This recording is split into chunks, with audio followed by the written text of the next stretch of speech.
महिलाओं की सुरक्षा को लेकर आज दो बयान सामने आए हैं। एक है महाराष्ट्र के गृह मंत्री आर पाटिल का बयान और दूसरे यूपी के डीजीपी का बयान। पहले बात महाराष्ट्र के गृह मंत्री आर पाटिल के बयान की, जिन्होंने विवादास्पद बयान दिया है। उन्होंने कहा है कि अगर घर घर में पुलिस वालों को तैनात किया जाए तब भी बलात्कार हम रोक नहीं सकते, क्योंकि ज्यादातर मामलों में बलात्कारी रिश्तेदार होते हैं।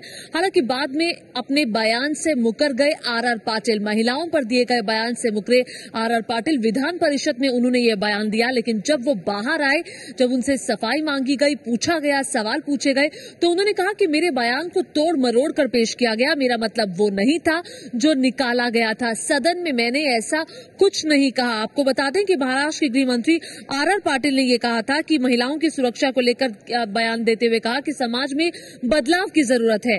घर घर में पुलिस वाले तैनात करने पर भी बलात्कार रोके नहीं जा सकते। और आर पाटिल महाराष्ट्र के गृह मंत्री से बात की एबीपी न्यूज संवाददाता नीलेश खरे ने। सुनिए क्या कहा उन्होंने। महाराष्ट्र के गृह मंत्री आर पाटिल जी हमारे साथ है। उन्होंने जो वक्तव्य किया है उसी को लेकर आर पाटिल जी एक संवेदनशील नेता के तौर पर आपके तरफ देखा जाता है, और आपने विधान परिषद में कहा कि कितनी भी पुलिस लगा दे, हर घर में पुलिस लगा दे, उसके बावजूद भी महिलाओं की सुरक्षा नहीं हो सकती, बलात्कार होंगे ही। ये स्टेटमेंट तोड़ फोड़ कर किया जा रहा है। ऐसा स्टेटमेंट मैंने ना कभी किया था, ना कभी करूंगा। मुख्य तौर पर क्या फिर आपने जो वक्तव्य किया वो वक्तव्य क्या है?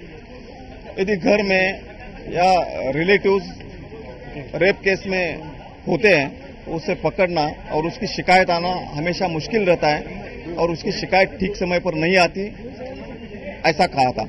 और जो मुद्दा आप बता रहे हैं वो मेरा नहीं था, एक सदस्य ने वहां अपनी भावना व्यक्त की थी। मुख्य तौर पर जिस प्रकार के आंकड़े आपने रखे हैं, जो पेरेंट्स है, बड़े भाई हो, संबंधित हो, दोस्त हो, या तो फिर शादी का प्रलोभन देकर इस प्रकार के बलात्कार जो है वो हुए हैं, क्या स्टडी मुख्य तौर पर पुलिस विभाग द्वारा की गई है इस मुद्दे को लेकर? बहुत सारे कारण रेप के पीछे आपने जो बताए ये तो कारण है ही है, लेकिन बाकी के भी कुछ कारण है। महिलाओं की गरीबी का, असहायता का फायदा लेकर भी रेप केसेस बड़े पैमाने पर होती है, और उसे कानून और सुव्यवस्था ठीक रखना और महिलाओं की सुरक्षा बढ़ाना, और जो लोग ऐसा करते हैं, रेप केस में पकड़े जाते हैं, उन्हें कड़ी से कड़ी सजा जल्द होनी चाहिए, और एक सबक, एक मैसेज उन लोगों को जाना चाहिए। पर क्या आप मानते हैं कानून होता है जो समाज पर कहीं न कहीं एक अंकुश रखने का काम करता है, और वो कानून संभालने वाली पुलिस यंत्रणा जो है उसका अंकुश कम हो गया है, उसका जो डर है वो समाज में कम हो गया है, और इसलिए इस प्रकार की घटनाएं बढ़ रही?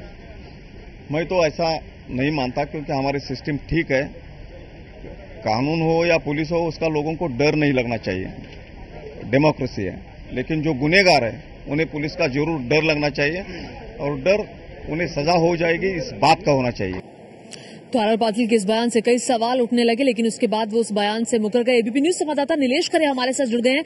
नीलेश, विधान परिषद में जो बयान दिया और बाहर आकर जो बयान दिया उसमें तब्दीलियां थी। आपने जब बात की उन्होंने कुछ और कहा। क्या आर पाटिल अपने दिए बयान से ये समझ चुके थे कि स्थिति गंभीर हो सकती है, इसीलिए वो जल्दी पलट गए? जी हाँ, जब उन्हें अंदाजा आया कि स्थिति गंभीर हो रही है और वो फिर एक बार बड़ी मुसीबत में फंसने वाले हैं, तो तुरंत ही मीडिया के सामने आकर उन्होंने सफाई देने का प्रयास किया, और उसने साफ तौर पर कहा कि उनका जो वक्तव्य है उसे तोड़ा मरोड़ा गया है। उन्होंने इस प्रकार की बात ही नहीं की। उनका कहना था कि सामाजिक अपराध, बलात्कार जैसे जो अपराध है वो सामाजिक अपराध है, और जब तक सामाजिक मानसिकता नहीं बदलती तब तक ऐसे अपराध नहीं रुक सकते। भले ही क्यों ना घर घर में पुलिस रखा जाए, पर बलात्कार नहीं रुकने वाले जब तक हम समाज परिवर्तन नहीं करते। और उनका यही कहना था कि ये मेरा मतलब था, पर इसे तोड़ मरोड़ कर पेश किया गया कि मैंने ये कहा कि घर घर में पुलिस रखे जाए तो भी बलात्कार नहीं रुक सकते, और इसलिए उनका कहना था कि पूरी तरह से गलत बयान को पेश किया गया, और उनका ये कहना नहीं था। डर था कि फिर एक बार मुसीबत में फंसेंगे, और इसीलिए तो तुरंत ही सफाई। बिल्कुल, स्थिति को भाप गए आर पाटिल, और उनका बयान बवाल में तब्दील ना हो जाए उससे पहले ही उन्होंने सफाई दी और कहा कि मेरे बयान को तोड़ मरोड़ कर पेश किया जा रहा है।